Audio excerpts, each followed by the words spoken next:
Buenas tardes. Por favor, vaya abriendo su Biblia en 2 de Pedro, capítulo 3, versículo 15. Estamos siguiendo la serie Temas de Importancia para la Iglesia. Este es el tema número 14 y vamos a tocar el tema hoy. Lo he titulado ¿La Biblia se contradice? Vamos a ver qué podemos aprender en este tiempo. 2 de Pedro 3, 15 y 16. Dice así: Tened entendido que la paciencia de nuestro Señor es para salvación, como también nuestro amado hermano Pablo, según la sabiduría que le ha sido dada, os ha escrito, casi en todas sus epístolas, hablando en ellas de estas cosas, o sea, las cosas difíciles de entender, entre las cuales hay algunas difíciles de entender, las cuales, o sea, las cosas difíciles de entender, los indoctos e inconstantes tuercen.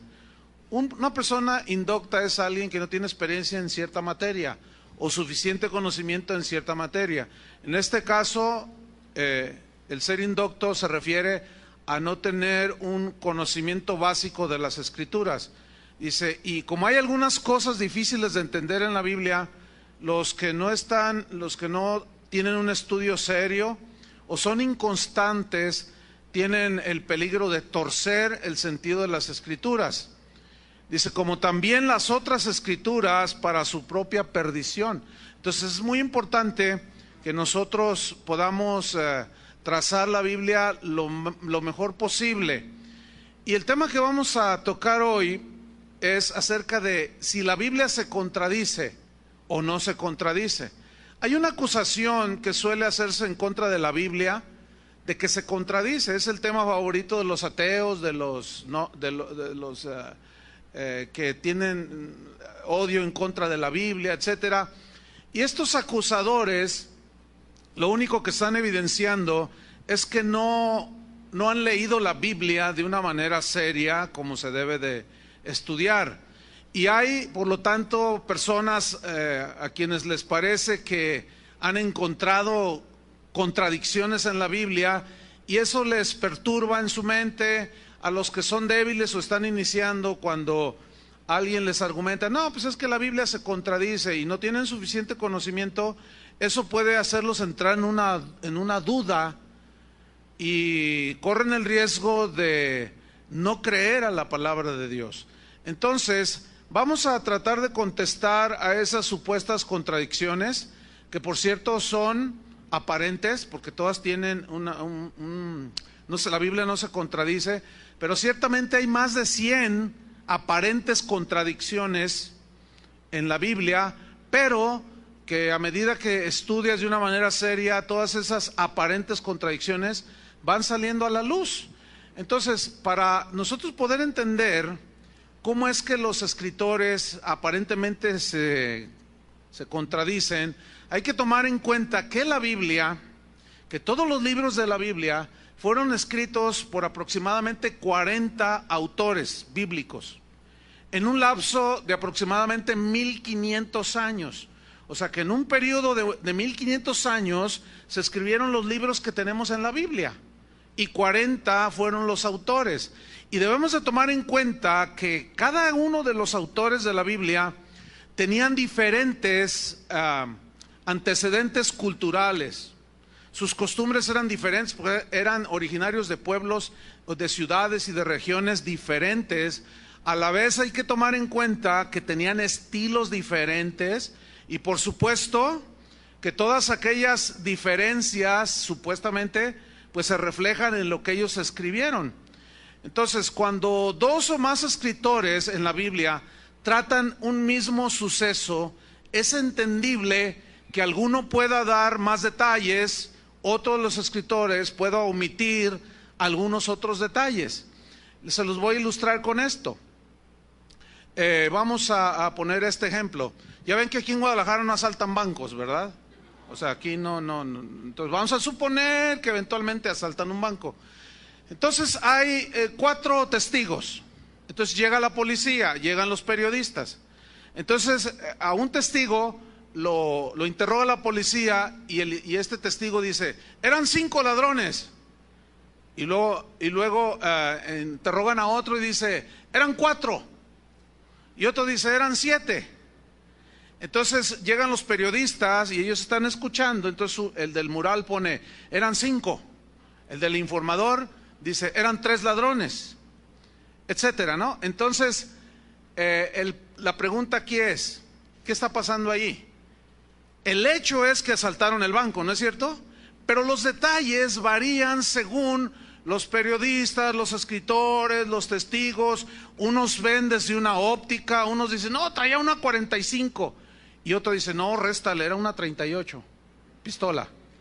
Entonces, a fin de cuentas era una pistola.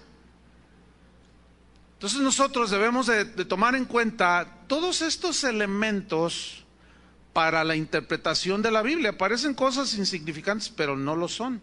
Entonces, pues es entendible que los escritores en la Biblia o los escritores bíblicos trataran con diferencias de detalles los acontecimientos que ellos narraron, lo cual ocasiona que algunos interpreten de que la Biblia se contradice, y no es así. Mientras que algún autor bíblico pudo haber escrito de manera cronológica los sucesos, otro pudo optar por un orden diferente en la narración de los sucesos.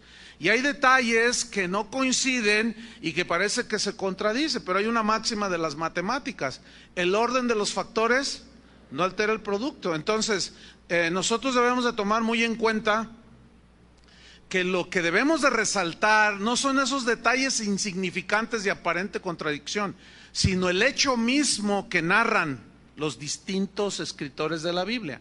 Por ejemplo, vaya a Mateo capítulo 8, versículo 5. Aquí vamos a ver el primer ejemplo, Mateo 8, versículo 5. Y una vez que busca Mateo 8, 5, pone una señal ahí. Y pone también Lucas, busca Lucas 7, versículo 3. Mateo 8, 5 y Lucas 7, versículo 3.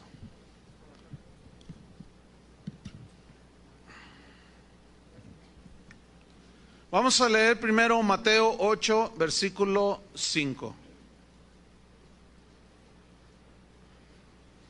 Dice así: entrando Jesús en Capernaum, vino a él un centurión, rogándole y diciendo: Señor, mi criado está postrado en casa, paralítico, gravemente atormentado. Ok, aquí dice, Mateo narra este episodio, dice que un centurión vino y le rogó que ayudara a su siervo. Y en la misma historia la vamos a leer en Lucas capítulo 7, versículo número 3. Y dice así: cuando el centurión oyó hablar de Jesús, le envió unos ancianos de los judíos rogándole que viniese y sanase a su siervo. ¿Observaron que hay una aparente contradicción ahí? O fue el centurión quien habló con Jesús, o fueron los ancianos judíos los que hablaron con Jesús. Bien, la respuesta es que el centurión ciertamente fue el que envió a los ancianos en su representación. Pero ¿por qué Mateo dice que fue el centurión el que fue y por qué Lucas dice que fueron los ancianos? Bueno, le voy a dar un ejemplo en la Biblia, Segunda de Crónicas capítulo 3 versículo 1. Mientras que lo busca, Segunda de Crónicas 3:1. ¿Por qué esta aparente contradicción, si el centurión o los ancianos? Bueno, una de las costumbres, mientras busca Segunda de Crónicas 3:1, una de las costumbres que tenían en aquellos tiempos bíblicos era que si yo enviaba a una persona muy allegada a mí, era como si yo mismo estuviera presente hablando con esa persona. Eso es algo propio de la costumbre hebrea, ¿sí? Y hay unos libros que se llama, es un par de manuales, son bastante voluminosos, que se llaman Usos y Costumbres de las Tierras Bíblicas. Yo se los recomiendo para los que quieren estudiar más, porque es muy importante que nosotros entendamos costumbres, expresiones, maneras de ser propias del pueblo judío, que para nosotros son totalmente ajenas. Y para nosotros, desde el punto de vista de nosotros, ajenos a la cultura judía, esto parece una contradicción, pero no. Ya vamos a ver que en la misma Biblia hay varios ejemplos al respecto. Entonces, Segunda de Crónicas 3:1 dice así: comenzó Salomón a edificar la casa de Jehová en Jerusalén, en el monte Moriah, que había sido mostrado a David su padre, en el lugar que David había preparado en la era de Ornán Jebuseo. Ok, si este texto lo leemos así como está, tal como está, nosotros podemos hacernos la pregunta: ¿construyó Salomón personalmente el templo de principio a fin? Bueno, se entiende que él no fue el que personalmente lo hizo, pero ¿por qué dice que Salomón construyó el templo? Significa que él estaba detrás de toda esa gran empresa de construir el templo. Obviamente lo construyeron los albañiles, los obreros, los artesanos, etcétera, etcétera. Pero la Biblia dice que Salomón construyó la casa de Dios. De igual manera, el Evangelio de Mateo nos dice que el centurión fue el que habló con Jesús, pero Lucas nos da el detalle adicional de que lo hizo mediante o a través de los ancianos judíos. ¿Hay contradicción? No hay contradicción. Desde este punto de vista cultural, no sé si me expliqué, no hay ninguna contradicción. Otro ejemplo que va por el mismo tenor, en Mateo 20, versículo 20. Mateo 20, 20.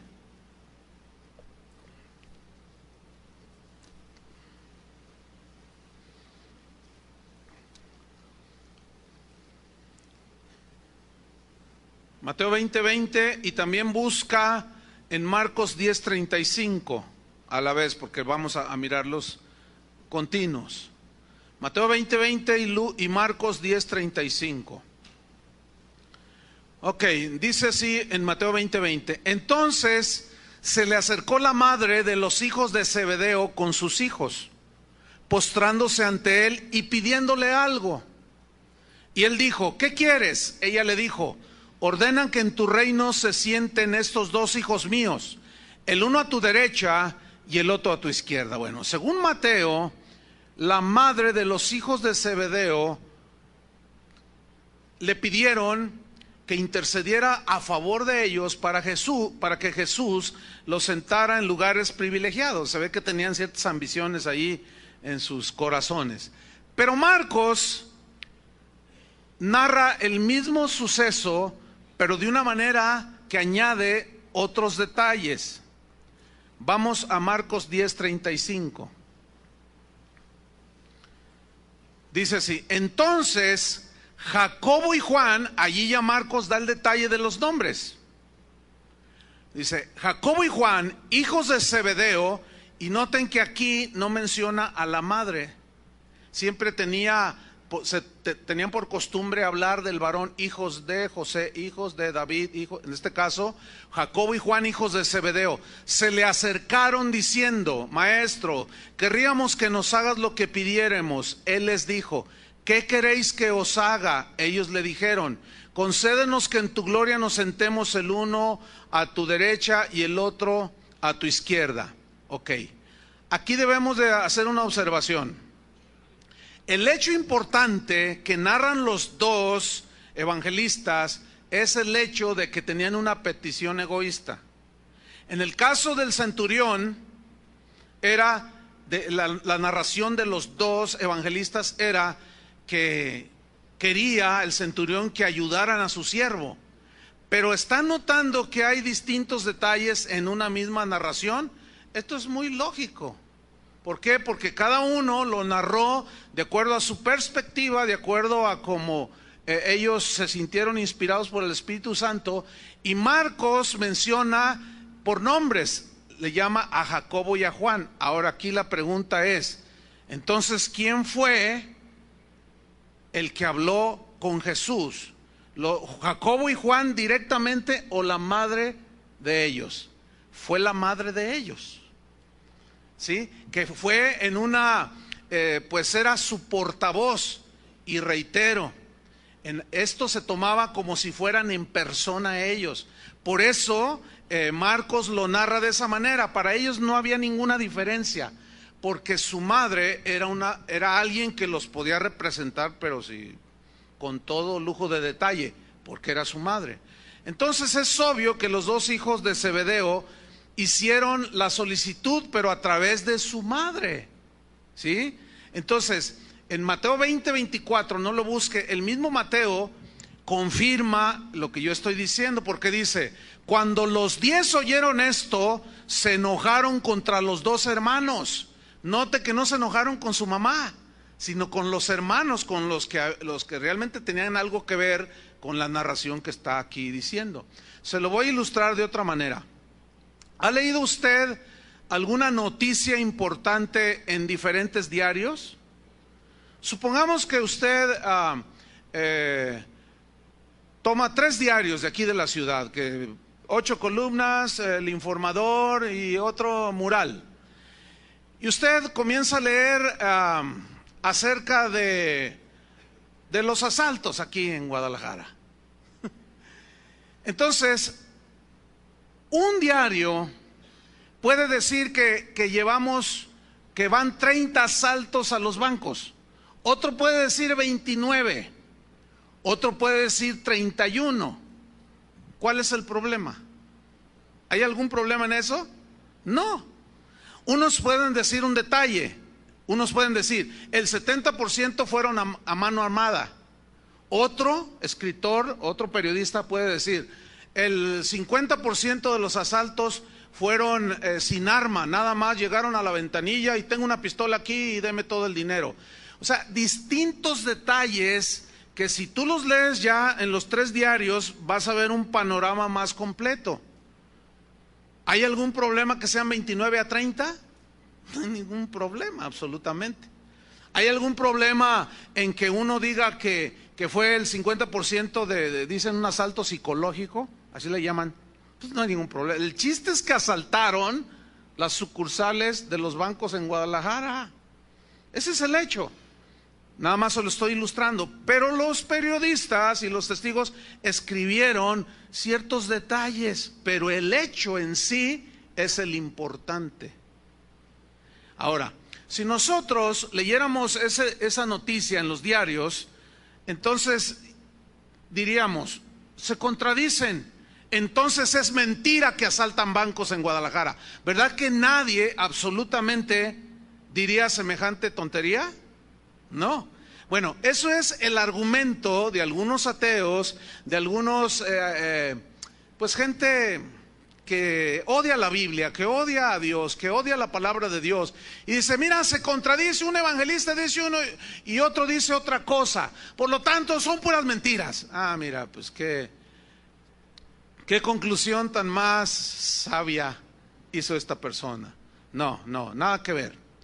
Entonces, los detalles pueden ser distintos, pero todos hablan de un mismo hecho, todos dicen la verdad. Lo mismo pasa en las Escrituras. Ahora, hay un punto que quiero resaltar que es muy importante. Yo les he enseñado en otras ocasiones, y es el principio, uno de los principios de interpretación bíblica se conoce como el principio del contexto. Yo les he explicado en otras ocasiones esto, pero lo voy a mencionar de nuevo. El contexto es, tú tomas un versículo, lees un versículo y el contexto es lo que viene antes del versículo y lo que viene posterior al versículo. Porque de esa manera tú tienes un panorama más amplio de lo que ese versículo significa. El gran problema de muchos cristianos y de muchos que tuercen las Escrituras es que toman un versículo y dicen, es que allí dice que fue la madre de Jacobo y Juan la que le hizo la petición, y acá dice esto. Ok, hay que tratar de encontrar la respuesta e irse a toda esa información, como ya lo hemos hecho en esta en este momento. Pero en cuanto al contexto, hermanos, tenemos que leer lo que viene antes y después. Pero también se debe de considerar el contexto general de la Biblia. ¿Qué significa esto? Es decir, hay un tema y se tiene que ver qué dice toda la Biblia en general respecto a ese tema, para poder nosotros interpretar más correctamente la Biblia. Uno de los ejemplos más clásicos que los ateos, los que dudan, los escépticos respecto si la Biblia es la palabra de Dios, este es clásico, ahí está el cristiano allí compartiendo su fe. Entonces de pronto sale uno de esos así, se te queda viendo y dice: a ver, tengo una pregunta para ti. Y esta es una de las clásicas, ¿no? A ver, ¿de dónde salió la esposa de Caín? Entonces tú dices: pues ¿cómo de dónde? Sí, ¿de dónde salió? Porque bueno, era Adán y Eva, y luego tuvieron a Caín y Abel, y Caín mató a Abel, y luego dice que se fue Caín y se casó. ¿De dónde salió la mujer? Entonces, si tú no aplicas este principio de contexto, te vas a quedar tambaleando. Porque vas a decir, ay, pues no sé, no, mira, eso de la Biblia son puros cuentitos. Eso de la Biblia es para gente ignorante, te dicen. Entonces tú te quedas así todo que no sabes qué responder, porque no estudias la Biblia. O cuando vienes a la congregación, no traes la Biblia. Cuando tú vas a la escuela, a la universidad, ¿qué llevas? ¿Y qué pasa si no llevas los libros? Es algo parecido, hermano. Cuando tú vienes a la congregación, tienes que traer tu Biblia. Porque al rato que te encuentres uno de esos que te diga: a ver, mira, la Biblia dice aquí, en este versículo dice esto, y acá dice esto. A ver, ¿qué me respondes? Y luego vienen: pastor, vuélvame a explicar. No, yo no te voy a volver a explicar, fíjate. No, tú tienes que tener tu Biblia. Tú tienes que saberla mover, tú tienes que saberla estudiar, tú tienes que saberla escudriñar. Porque imagínate que a la misma hora 5 personas se presentan: oiga, pastor, explíqueme otra vez eso de que se contradice aquí y allá. Yo les enseño lo que deben de hacer. Entonces, esta es clásica, la esposa de Caín. Vamos a Génesis capítulo 4, versículo 15. Génesis 4, 15. Bueno, ya sabemos que Caín mató a Abel, pero vamos a ver de dónde salió la esposa de Caín. Dice Génesis 4:15: y le respondió Jehová, o sea, a Caín: ciertamente cualquiera que matare a Caín. A ver, ese cualquiera, ¿de dónde sale? Si nada más se quedó él y su papá y su mamá. Cualquiera que matare a Caín 7 veces será castigado. Entonces Jehová puso señal en Caín para que no lo matase cualquiera que le hallara. ¿Cómo cualquiera? Si no había nadie más. ¿Ya ves? Entonces de ahí es donde algunos dicen ya cosas como, por ejemplo, es que había otras razas, es que llegaron los ovnis, es que llegaron los extraterrestres, y empiezan a decir una de tonterías que es inacabable todo eso. Ahora vamos al versículo 16. Salió pues Caín de delante de Jehová y habitó en tierra de Nod, al oriente de Edén. Y conoció Caín a su mujer. A ver, ¿de dónde él salió? Era un alienígena. Y empiezan a decir un montón de cosas. Otros han dicho que la serpiente tuvo relaciones sexuales con Satanás, la serpiente tuvo relaciones sexuales con Eva y que de allí salió otra raza. ¿Quién sabe cuánta tontería dicen? Sin sustento bíblico.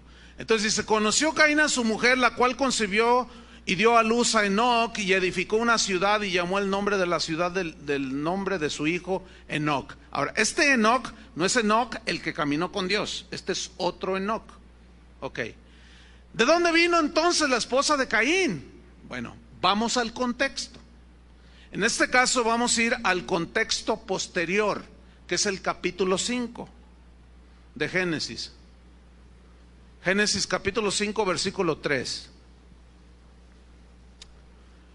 Y dice así: y vivió Adán 130 años y engendró un hijo a su semejanza, conforme a su imagen, y llamó su nombre Set. Set significa sustituto o sustitución. Y Adán dijo: porque Dios me sustituyó el hijo que perdí, o sea, Abel, que había sido asesinado por su hermano. Ahora, 130 años y engendra a Set. Versículo 4. Y fueron los días de Adán después que engendró a Set. ¿Cuántos años? Subráyelo. 800 años. Y dice, ¿qué dice? Y engendró hijos e hijas. Ok. ¿Usted sabe a qué edad la mujer puede ya concebir en su vientre? Bueno, desde los 12 años de edad, una jovencita puede concebir en su vientre. Ok. Dicen los investigadores que es muy probable que la Virgen María, cuando fue concebida por el Espíritu Santo, tenía aproximadamente entre 14 a 16 años, era muy jovencita. Ahora, escúcheme bien, 800 años vivió hasta ese momento Adán y tuvo hijos e hijas. ¿De dónde salió la esposa de Caín? Era efectivamente una hermana de él. Porque en 800 años, bueno, imagínate, pues crecieron, ¿no es cierto? Él se fue hacia cierta región y de pronto, bueno, en 800 años, ¿cuántos hijos no tuvo? No hay un número exacto, pero dice que engendró hijos e hijas. Entonces en 800 años, pues, si ustedes en 30 años tienen 15, ahora nada más multiplica en 800, pues olvídate, ¿no? Pero luego dice el versículo 5, y fueron todos los días que vivió Adán 930 años y murió. Bueno, el historiador Flavio Josefo escribió lo siguiente. Dijo: el número de los hijos de Adán, según lo dice una antigua tradición, fue de 33 hijos varones y 23 hijas, lo cual dan un aproximado de 55. Pero no dice este documento donde Flavio Josefo, que era un historiador romano, no dice cuál es su fuente, pero él dice: muchos de estos hijos pudieron haber nacido en los primeros 130 años de la vida de Adán. Por lo cual, si por ejemplo Caín, vamos a poner una edad, es una suposición nada más, él tenía 18 años. Es un ejemplo, no, esto no está en la Biblia, cuando mató a Abel, su hermano. Bueno, después su padre, Adán, tuvo hijos e hijas. Entonces, cuando él tenía 40 años, una de sus hermanas pudo haber tenido 20 años, ¿sí o no? No es notoria la diferencia en gente que vivía tantos años como el día de hoy. Hoy es más notorio, pero en aquel tiempo no. Entonces, la respuesta es obvia. Caín se casó con una de sus hermanas. El punto aquí es que en aquella época de la historia, el matrimonio de esa índole entre hermanos no tenía restricción alguna, no tenía límites por obvias razones. Después llegamos al tiempo de la ley y Dios tuvo que legislar en la ley, diciendo que no se podía haber ayuntamiento o formar familias, el padre con los hijos. Eso la Biblia lo llamó incesto. No podían formar familias entre hermanos carnales, porque la ciencia hoy nos corrobora que cuando hay este tipo de situaciones, cuando por ejemplo dos hermanos carnales tienen relaciones sexuales, el producto o el bebé tiene muchos riesgos de salir con defectos congénitos por el asunto de los cromosomas y un montón de cosas en las cuales yo soy un indocto y no sé. así explicar a grandes rasgos, ¿no? Pero eso es un hecho comprobable. Incluso las leyes de los países prohíben tener ese tipo de acercamientos. Y hasta la fecha la Biblia sigue rechazando ese tipo de relaciones. Entonces la respuesta es, a los que preguntan, ¿de dónde salió? Pues de Eva y Adán. El mismo contexto te lo dice y es muy fácilmente entendible. ¿Lo entendieron?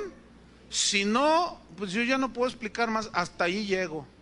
Es hasta donde me alcanza, ¿verdad? Y si a ustedes les alcanza hasta allí, pues bueno, yo ya no puedo hacer más. Sigan investigando, si siguen teniendo dudas, bueno, nada más les aconsejo esto: no se claven en el versículo solo, lean todo el contexto para poder tener un panorama más amplio. Otro ejemplo, vamos a Efesios capítulo 2. Efesios 2, versículo 8, pero a la vez buscan Santiago 2:14. Efesios 2:8 y Santiago 2, versículo 14. Aquí hay una aparente contradicción entre el apóstol Pablo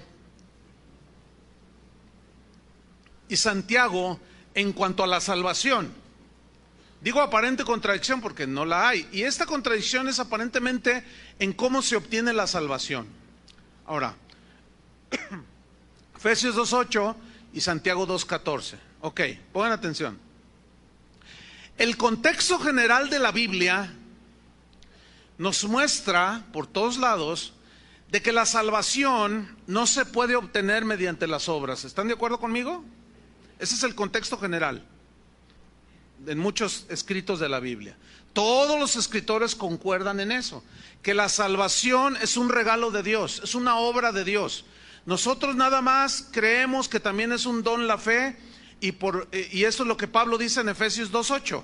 Vaya conmigo, dice: porque por gracia sois salvos por medio de la fe, y esto no es de vosotros, pues es un don de Dios, es un regalo de Dios. Y luego dice el 9: no por obras, para que nadie se enorgullezca, presuma de que yo me gané la salvación porque yo dejé de comer hamburguesas en Cuaresma, o porque yo hice una manda, o porque yo me dejé crucificar ahí en el Cerro del Tesoro en Semana Santa. No. La Biblia es muy clara que Dios no puede justificar absolutamente a nadie por hacer buenas obras. Eso no hay duda. El contexto general de la Biblia así te lo establece. Porque si fuera por obras, en vano vino Cristo a morir en la cruz por nosotros, ¿no es cierto? Si hubiera quedado allá y hubiera dicho: sálvese quien pueda. Y esto daría pie a que si tú, por ejemplo, tenías medios económicos, no, pues tú ayudabas a los huérfanos acá, a los ancianos acá. Entonces, aquel día en que tú ganaras la salvación y entraras al cielo, entrabas así de una manera muy soberbia, porque pues yo hice más que tú, yo hice más que tú. Por eso la Biblia, y Pablo lo afirma, no es por obras, para que nadie se envanezca, se enorgullezca y crea que se la ganó. Entonces, escuchen, las obras que pretendan ganarse el favor de Dios son abominación delante de Dios. ¿Por qué? ¿Por qué tan duro esa expresión? La respuesta es muy sencilla: porque si fuera cierto, entonces en vano murió Cristo en la cruz. Entonces, Dios no va a aceptar ninguna buena obra en lugar del sacrificio de su Hijo Jesucristo. Y todas las obras que los humanos, las personas, quieran hacer para ganarse la salvación o el favor de Dios, la Biblia dice que son como trapos de inmundicia. Y en el hebreo en el que se escribió esa porción de la Biblia, significa trapos de mujer que está en menstruación. O sea, es una expresión muy fuerte. O sea, así de aborrecible es el hecho de que alguien pueda considerar que por sus buenas obras alcanzan la salvación. Entonces, el contexto general de la Biblia es que es una gracia, es un don, es un regalo que obtenemos por fe. Ok, entonces Pablo ya dijo: por gracia sois salvos por medio de la fe. Es un don de Dios, no por obras. Pero luego encontramos a Santiago, capítulo 2, versículo 14. Y Santiago dice lo siguiente: hermanos míos, ¿de qué aprovechará si alguno dice que tiene fe y no tiene obras? Y luego pregunta, ¿podrá la fe salvarle? A ver, aquí aparentemente hay una contradicción entre lo que dice Santiago y lo que dice el apóstol Pablo. Dice la historia que Martín Lutero, que fue el consumador de la Reforma dentro de la iglesia, dice la historia que Martín Lutero tenía muchos problemas con la epístola de Santiago. Pero hay que ubicarnos también en el contexto de ellos. Ellos venían de un sistema religioso entregado a las buenas obras para ganar la salvación. Entonces él, junto con otros reformadores, entendieron que la salvación era por fe, independientemente de las obras. Pero no hay contradicción alguna. El punto aquí es que Pablo está enfatizando que la salvación se obtiene solamente por fe. Pero Santiago lo que enfatiza es que si realmente tienes esa fe que salva, tienes que tener obras, no para ganarte la salvación, sino como la evidencia de que llegó a ti la salvación. ¿Entendieron? De manera que no hay contradicción. Porque luego enseguida Santiago argumenta, dice, ¿no fue justificado acaso Abraham por las obras? ¿Qué no ves que junto con la fe estuvieron las obras? Es decir, si alguien aquí dice, yo soy salvo, soy hijo de Dios, porque tengo fe y la salvación es por fe, pero sigue siendo un ladrón, fraudulento, mentiroso, adúltero, fornicario, de todo lo que, como vive una persona que no tiene a Cristo. Bueno, esa persona que dice que tiene fe, pero no tiene obras, no tiene la fe que salva. ¿Me estoy explicando? ¿Por qué? Porque sus obras no dan evidencia de que él tiene esa fe que salva. Pero si usted tiene la fe que salva, la fe que habla la Biblia, entonces como consecuencia usted va a tener las obras, la manera de vivir de un nacido de Dios, de una persona nacida de nuevo. Entonces no hay contradicción. El que es salvo lo demuestra ¿cómo? Por las obras. Jesús dijo, por sus frutos los conoceréis si son verdaderos o son falsos. Entonces no hay contradicción alguna en este pasaje también. Hay un montón realmente de pasajes, no vamos a poder verlos todos, es obvio. Son más de 100 pasajes donde hay aparente contradicción. Por ejemplo, así nada más sin escarbarlos, uno cuando Jesús dice ahí en Juan, porque para que yo me santifico en ellos. Entonces la pregunta es, a ver, ¿cómo que el santo se santifica? Lo que pasa es que ahí santificar significa consagrar. Y hay que escudriñar, hay que entrar ahí en ese caso a los idiomas originales para ver qué es lo que está diciendo. Entonces, estudiar la Biblia, por lo tanto, no es una cuestión muy ligera. Es una cuestión de mucha seriedad.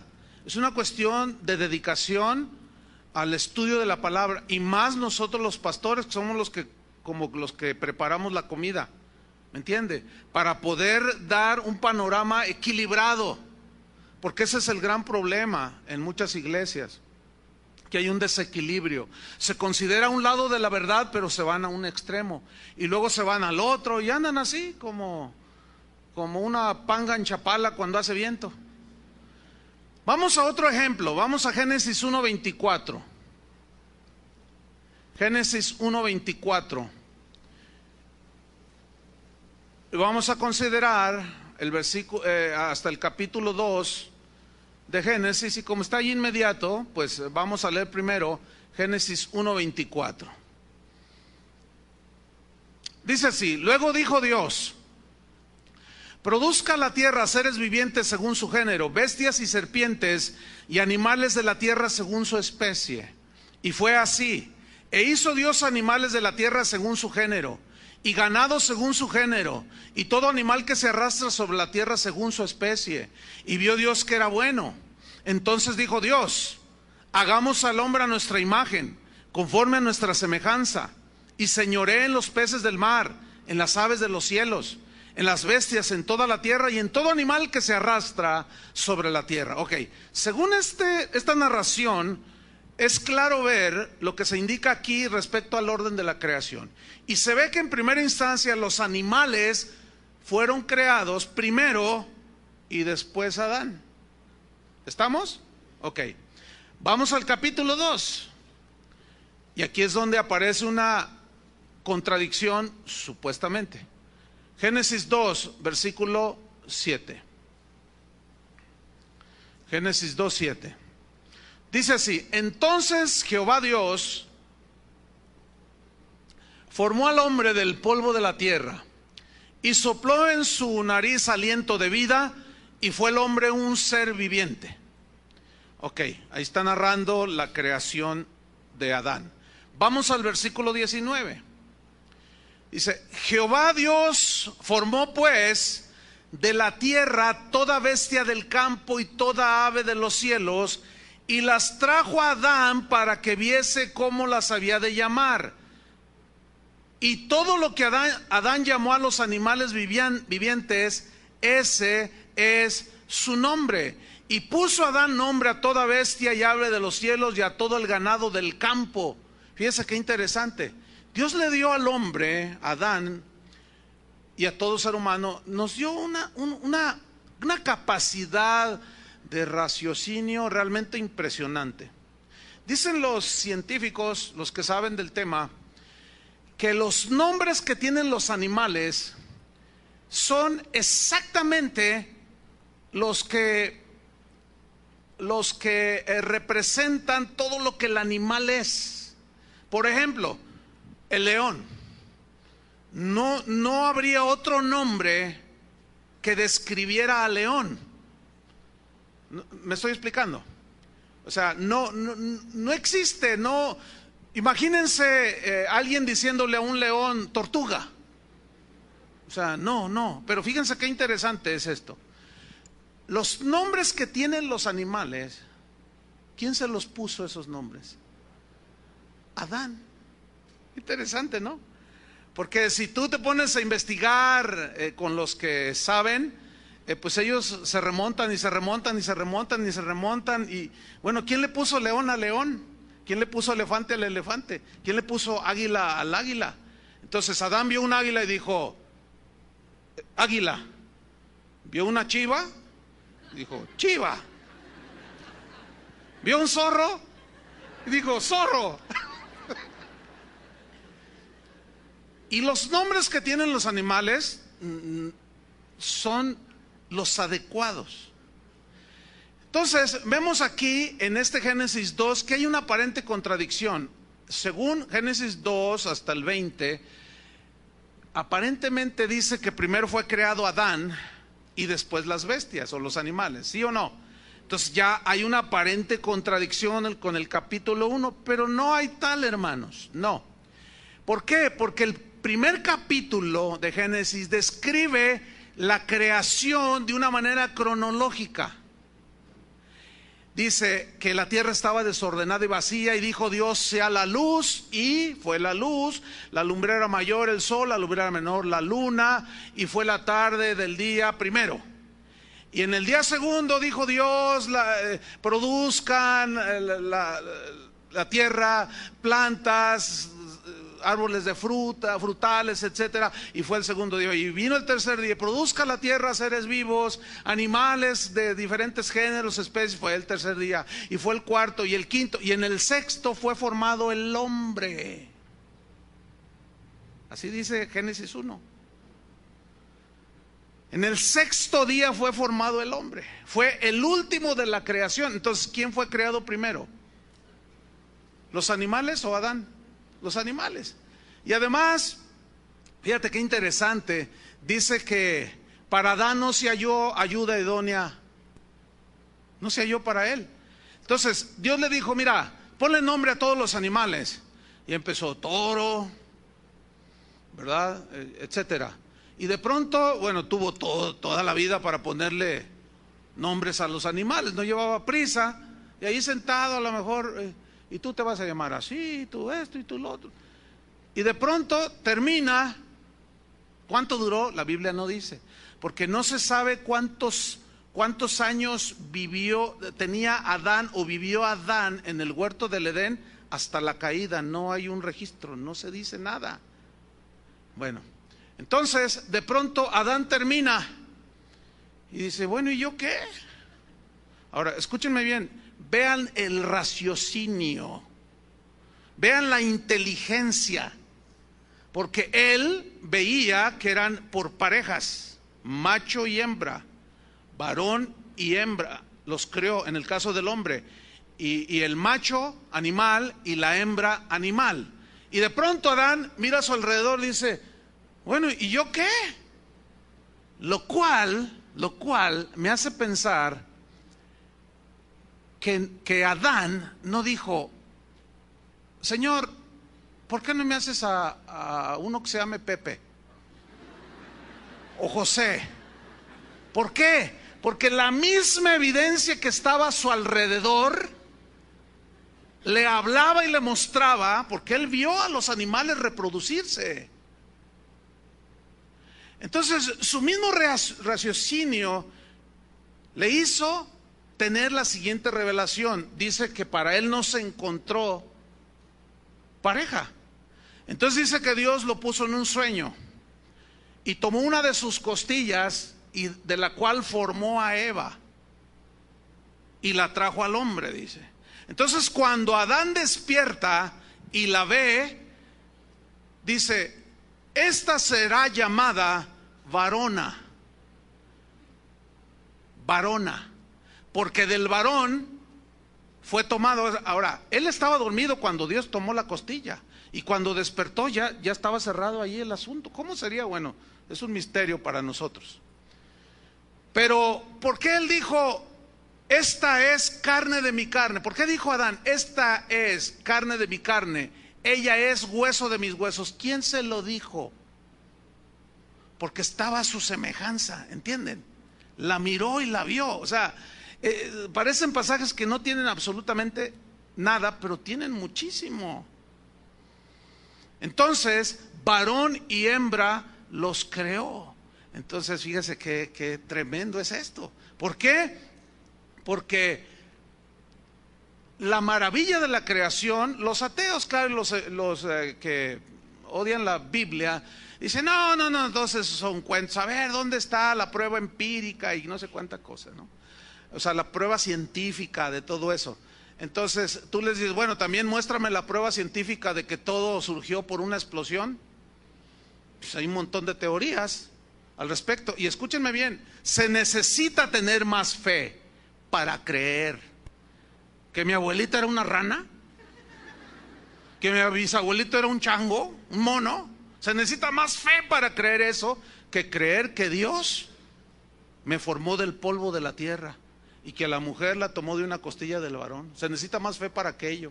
O sea que aquellos tienen más fe que nosotros, fíjense. ¿Dónde está la contradicción? No existe. Porque el primer capítulo narra por orden cronológico y el capítulo 2, el énfasis es en la creación de Adán y Eva. Y luego ya viene el capítulo 3 donde se narra la caída. Ok. Vamos a otro ejemplo. Este también es de los favoritos de algunas personas. Vamos a 2 de Samuel, capítulo 24, versículo 1. 2 de Samuel 24, 1.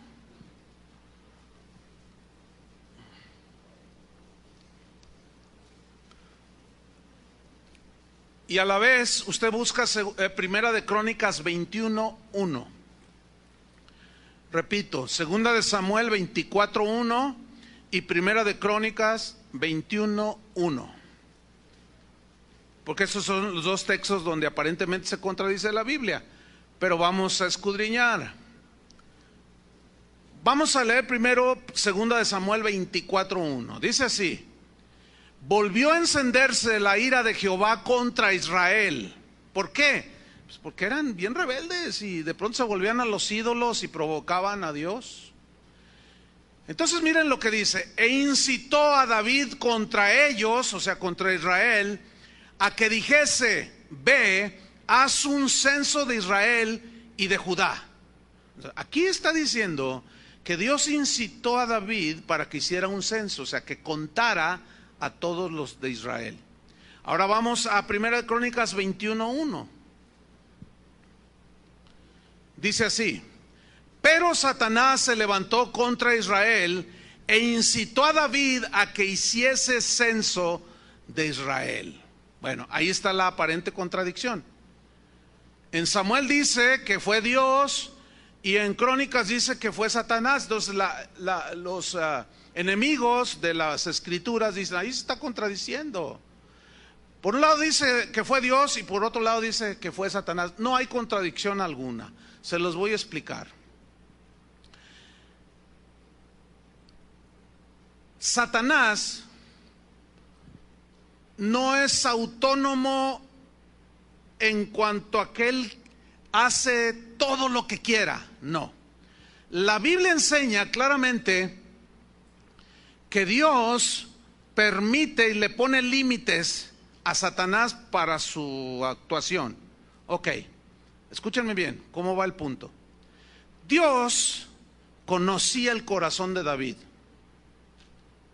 Dios sabía que David estaba como anidando, o mejor dicho, anidando una actitud de soberbia y de orgullo, porque iba victoria tras victoria, tras victoria, tras victoria. Su ejército era muy sólido, muy fuerte, y a donde iban, Dios le daba la victoria. Entonces, Dios, que conocía el corazón de David, se dio cuenta que el orgullo estaba haciendo su trabajo en el corazón de David, pero David no se daba cuenta. Lo mismo sucede con nosotros. Nosotros muchas veces no nos damos cuenta de algunas cosas que anidamos en el corazón, como puede ser el mismo orgullo, puede ser envidia, puede ser celos, pueden ser pensamientos obscenos, pueden ser un montón de cosas, puede ser amargura, puede ser, qué sé yo, infinidad de cosas. Y muchas veces nosotros que anidamos esas cosas no nos damos cuenta que están allí. Pero escúcheme, Dios sí se da cuenta. Y como somos sus hijos, ¿cuántos son sus hijos? Ok, como somos sus hijos, Él quiere limpiarnos de toda esa maldad. Él quiere limpiarte de los celos, de la envidia, de la inseguridad, de tantas cosas que nos apartan de Dios. Entonces, como Dios vio que David tenía eso en su corazón, Él, como un Dios justo, quiso tratar con su siervo. Y dice que Él incitó a David para que hiciera un censo, porque al hacerlo, Él iba a demostrar el orgullo que ya empezaba a aflorar por todos lados. ¿Sí? Pero ¿fue Dios directamente el que tentó a David para que hiciera un mal, o fue Satanás? Fue Satanás. O sea, Dios usó a Satanás.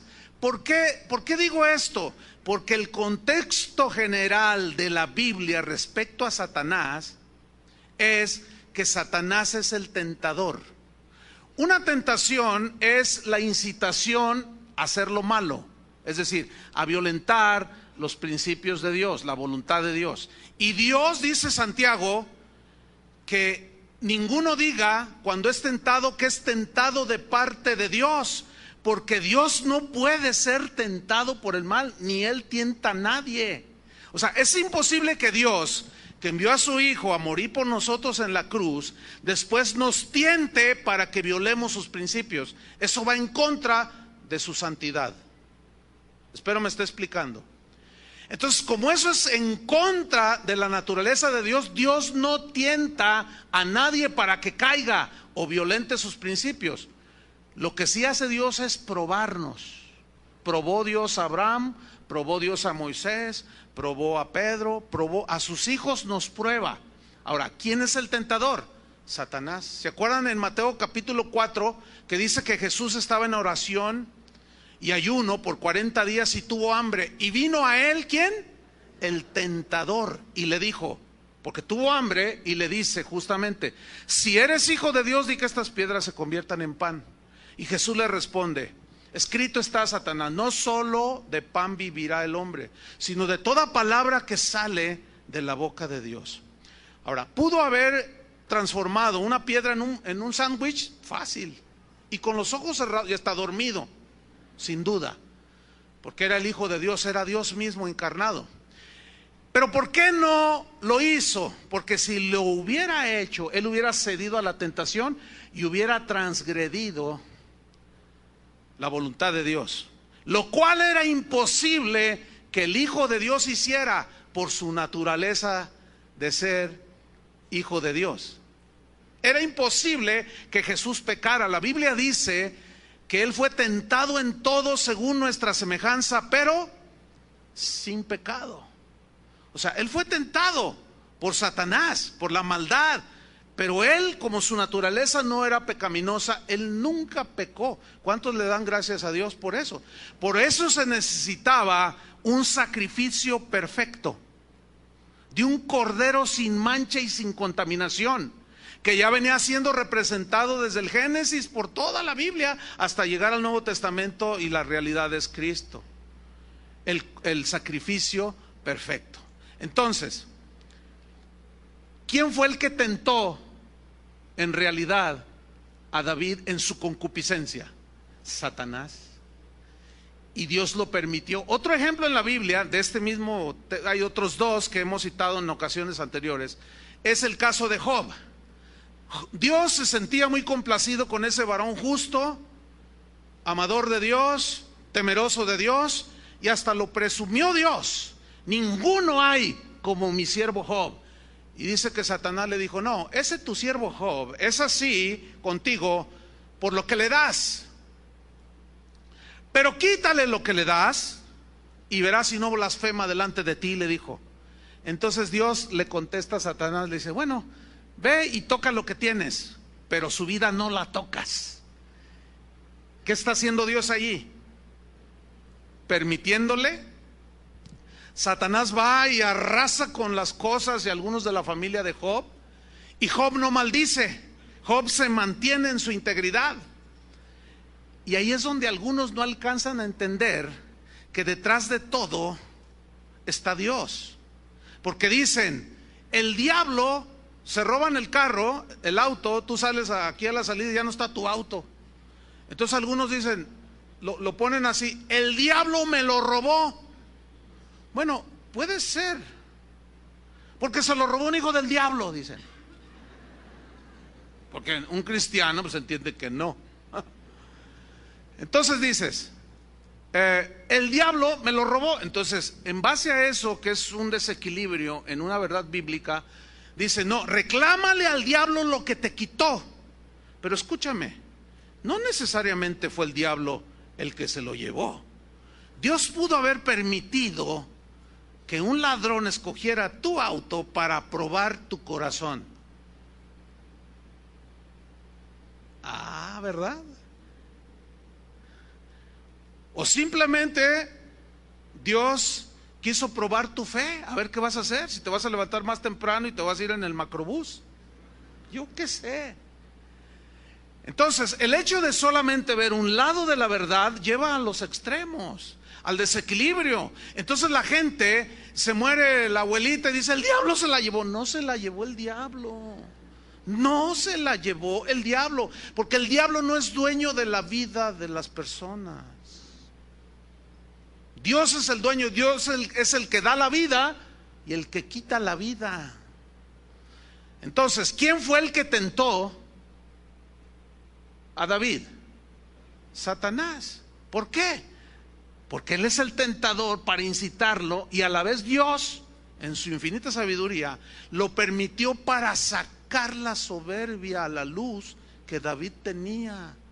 Hermanos, lo mismo sucede con nosotros. Dios conoce las inclinaciones del corazón y va a permitir que en ocasiones el tentador venga directamente para sacar a flote, aflorar esas cosas que tenemos luego escondidas en el corazón. Espero me haya explicado. Vamos a otra aparente contradicción, pero es en la misma historia. Y estamos llegando al final. Segunda de Samuel, capítulo 24.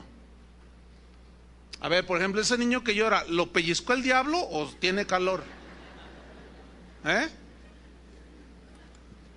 Porque ya ve, mire, yo he estado en iglesias donde llora el niño y dicen, es que el diablo lo pellizcó. No sé, a lo mejor. ¿Cómo pellizcará, oiga? No sé, pero bueno.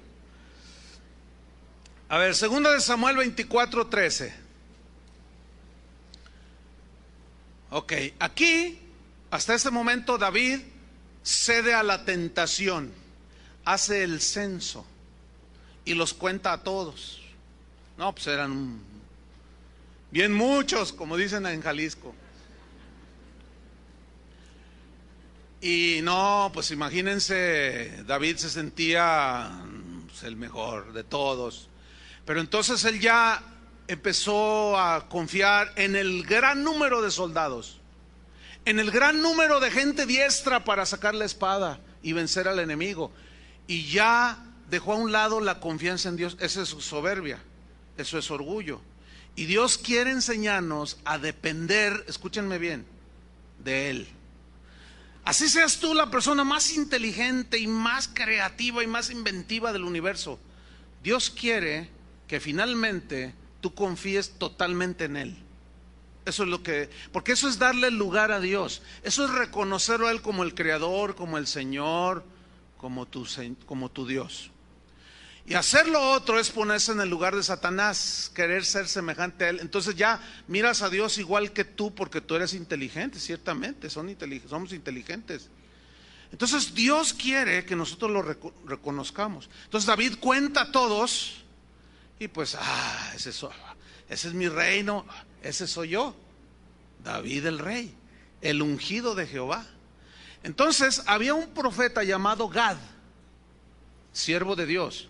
Y Dios le dice a Gad, Dios estaba tomando control de la situación, sabía lo que estaba pasando y le dijo a Gad, ve con David, y vamos a leer en segunda de Samuel 24:13, le dijo, ve con David y dile que escoja uno de estos 3 castigos por haber censado, por haberse enorgullecido.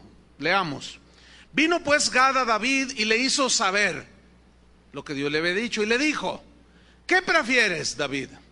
¿Que vengan 7 años de hambre sobre tu tierra? Número 1, número 2, o que huyas 3 meses delante de tus enemigos y que ellos te persigan. Número 3, o que haya 3 días de peste en tu tierra. Piensa ahora, David, y mira qué debo responder al que me ha enviado. O sea, escoge una de estas 3, David. Porque yo voy a decirle a Dios que Él ya sabía, obviamente, ¿no? Cualquiera de estas 3 cosas que tú escojas, yo voy a ir a decirle a Dios lo que escogiste. Ahora, cualquiera de estas 3 cosas era una disciplina de Dios. ¿Sí o no? ¿Sabes por qué? Porque Dios al que ama, disciplina. Y Dios no tendrá por inocente al culpable. Si nosotros violentamos la palabra de Dios, los principios de Dios, Dios es tan justo que es inevitable que Dios no nos dé nuestra disciplina. Vas a escuchar la vara zumbando, la vara de la disciplina. Nosotros los padres no somos así. Exageramos el castigo o lo minimizamos y dejamos impunes a veces a los hijos, o a veces nos excedemos, y Dios no. Y Dios, como está formándonos a la imagen de su Hijo, no quiere ni va a permitir que se aniden la amargura, el rencor, la avaricia, y siempre va a tratar. Y cuando sale aquello y nosotros obramos en base a esas pasiones bajas, mete la vara. Entonces sí o sí, David, escoge una de estas 3 cosas. Ok, vamos a 1 de Crónicas 21:12. Porque aquí viene una aparente contradicción. 1 Crónicas 21:12 dice Gad, escoge para ti. Y luego dice, 3 años de hambre. Bueno, ¿qué no eran 7 en Samuel? ¿Verdad que eran 7? Y aquí dice 3. Esa parece que sí está bien obvia. Pues fíjese que no. Vamos a ver al final, que no. Yo les voy a explicar. Dice, escoge para ti 3 años de hambre o 3 meses de derrota ante tus enemigos con la espada de tus adversarios, o bien 3 días durante los cuales la espada de Jehová y la peste recorran la tierra y el ángel de Jehová haga destrucción en todos los términos de Israel. Mira pues que responderé a quien me ha enviado. Ok, la respuesta a esta aparente contradicción de entre 7 años o 3 años es la verdad exacta. La interpretación más correcta es que en realidad eran 3 años. ¿Por qué 3 años y no 7? Porque el 7 en la Biblia, la mayoría de las veces se usa para representar lo perfecto. ¿Sí? ¿Se acuerdan que el hombre fue creado en el 6º día? Y el 6 es el número que antecede al 7. El 7 es el número de Dios, por decirlo de una manera, no, el número de Dios. O sea, es el que representa lo perfecto. 7 días de la semana, 7 notas musicales, 7 sellos del castigo merecedor, ni más ni menos para los impíos. El 7 siempre representa lo perfecto. ¿Cuál es el número del anticristo? 666. Es decir, el 6 es el número que nunca llegará a ser 7. Siempre será el 6. Eso significa que el hombre que fue creado en el 6º día jamás logrará ser Dios. Jamás.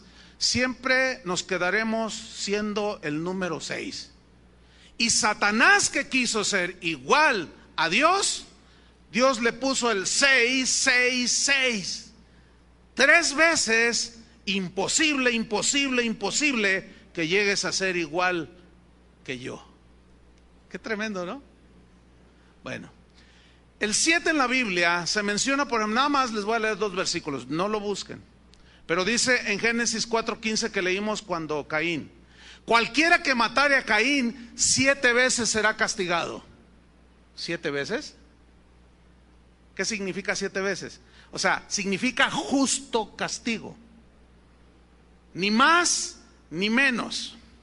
En Lucas 17:4, no lo busquen, dice, y si 7 veces al día tu hermano pecare contra ti, y 7 veces al día volviere a ti diciendo me arrepiento, perdónale. Y Pedro dice, ¿hasta cuántas veces perdonaré a mi hermano que peque contra mí? Hasta 7. ¿Por qué no dijo 6? Porque 6 es el perdón humano y 7 es el perdón divino. Estoy haciendo unas aplicaciones a la simbología de la Biblia, en este caso de figuras, algunos números como el 7. Ahora bien, ustedes recordarán que en la ley había una ley que se conocía como la ley del talión. ¿Se acuerdan de esta? Que consistía básicamente en lo siguiente. Decía, si alguno en un pleito le cortara la mano a su enemigo, los jueces darán la sentencia mano por mano. O sea, ¿cuál era la sentencia al que le cortaba una mano de un machetazo? Le cortaban la mano de un machetazo. Si alguno escondido agrediere a su prójimo y le vaciare un ojo, así dice, se entiende, con una pedrada, con una flecha, qué sé yo, dice, será llevado ante los jueces y los jueces darán la sentencia. Y es ojo por ojo. O sea, le vació el ojo, los verdugos tenían que vaciarle el ojo.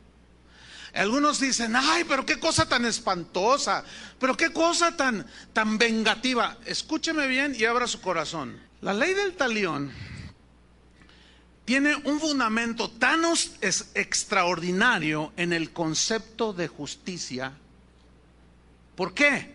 Porque ni se excedía ni se minimizaba. A ver si me logro explicar, Ni le cortaban las dos manos, no. El castigo era justamente el equivalente al mal que le había hecho. Eso es un concepto de justicia extraordinario. Pero tampoco era minimizado. O sea, le cortaba una mano y decían, córtale nada más un dedo. No, porque sería injusto. Y las leyes que los hombres inventamos, hace tanta falta este concepto de justicia, que no sea en exceso ni minimizándola y que quede impune. La prueba es que te roban tu auto, te roban las llantas, te quitan el estéreo, agarran al ladrón y te regresan tu carro sin llantas y sin estéreo. ¿Y mi carro? Pues, te dicen, no, pues ahí está su carro. El concepto de justicia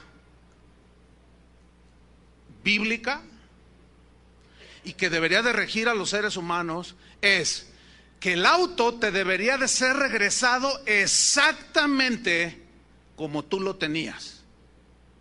Ni más ni menos. ¿Ha oído esa gente que le secuestran, que le matan al hijo y dicen, yo no quiero nada más que justicia? Ese es un alegato genuino. Y la justicia demanda un castigo, pero ese castigo no tiene que ser en exceso ni minimizarlo.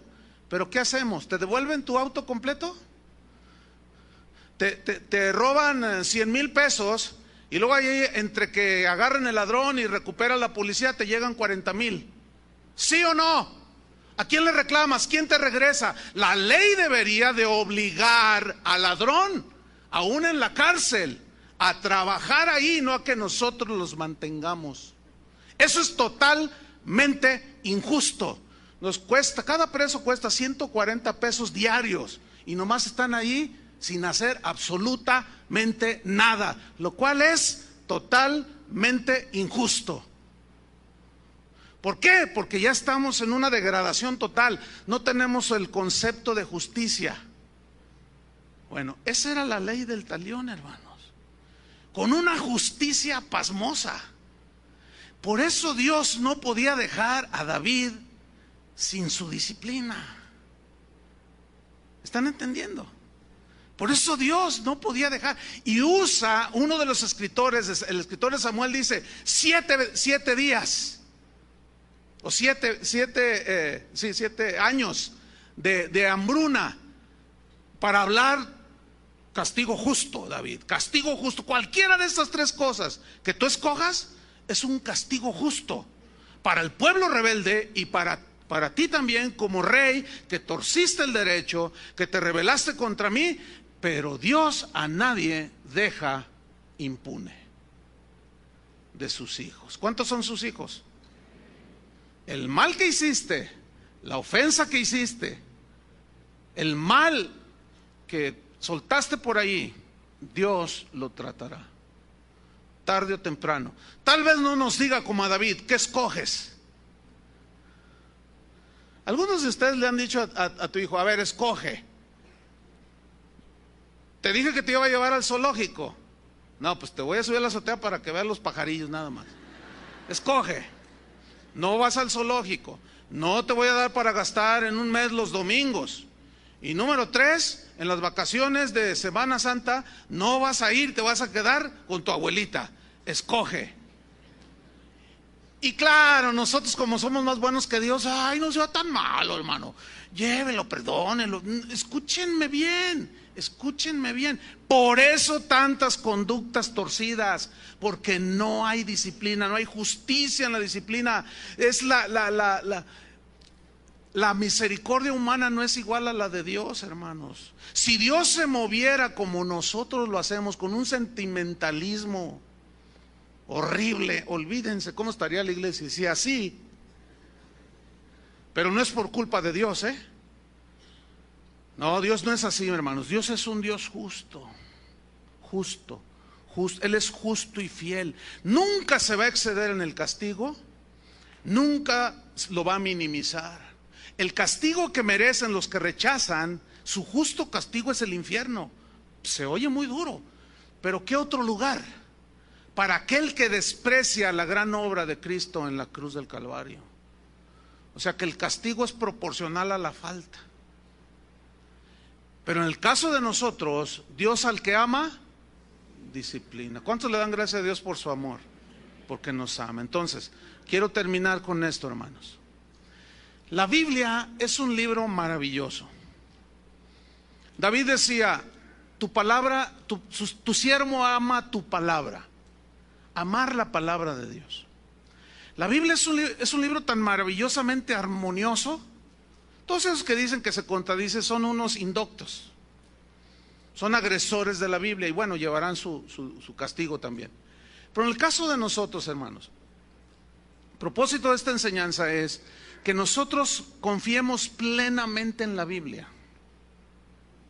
La Biblia es la palabra pura de Dios. Es imposible que Dios mienta, hermanos.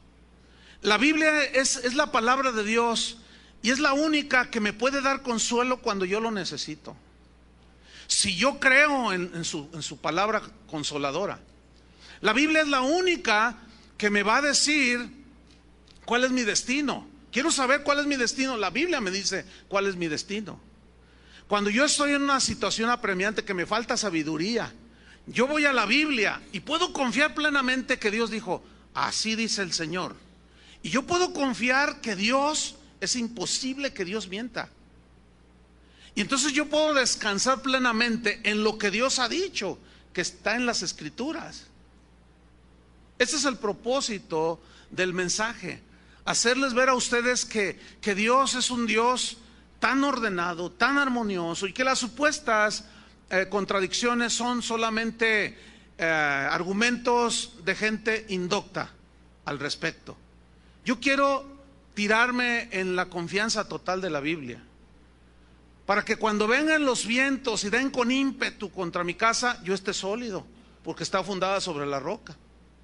Cuando yo vea a alguien en un desconsuelo total y no saber qué hacer, yo puedo ir a la Biblia y la Biblia me dice la esperanza que yo le puedo llevar a esa persona, el perdón de tus pecados. Hay gente que no sabe qué hacer. Ayer una persona al final de la reunión, pastor, yo quiero que mi alma se salve. Yo anduve en los caminos de Satanás y me contó toda una historia espantosa de cómo se metió en satanismo.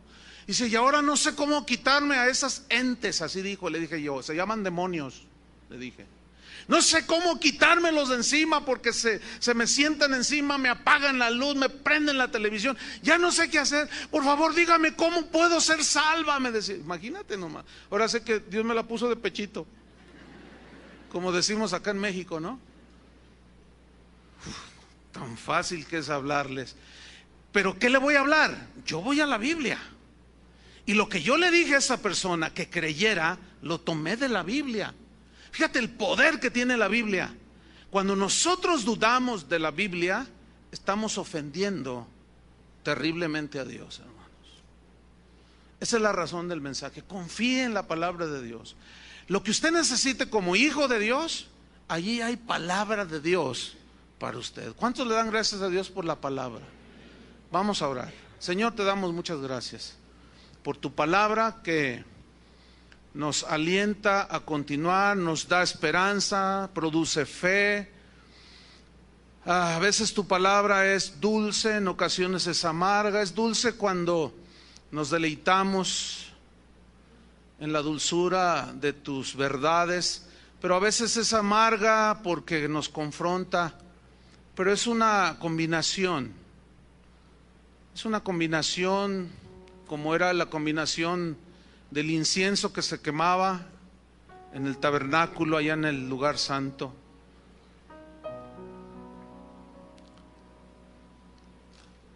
Y nuestra vida, Señor, está llena de sinsabores, pero también de momentos alegres. Pero ¿a dónde iremos, Señor, si solamente tú tienes palabras de vida? Los que se burlan de ti argumentan que tú te contradices, que eres un Dios medio bipolar y cosas de esas. Pero los que creemos, para nosotros es poder de Dios.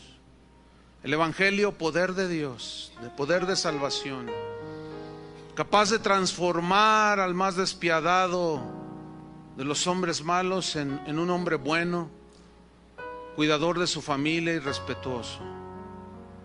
Ese es el gran poder que hay en tu palabra y debemos confiar, Señor. En estos tiempos donde tu palabra ha sido pisoteada, menospreciada, hecha a un lado, ha sido sustituida por métodos humanos, filosofías huecas, tradiciones de los hombres. Queremos abrazar en nuestro corazón tu palabra, Señor. En el nombre de Cristo Jesús, te queremos dar las gracias, Señor, porque tú nos instruyes, nos hablas, nos capacitas, para que confiemos plenamente en ti y en tu palabra. Bendito seas, Dios nuestro, porque nos has depositado tu palabra, y tu palabra es la verdad. Gracias, Señor.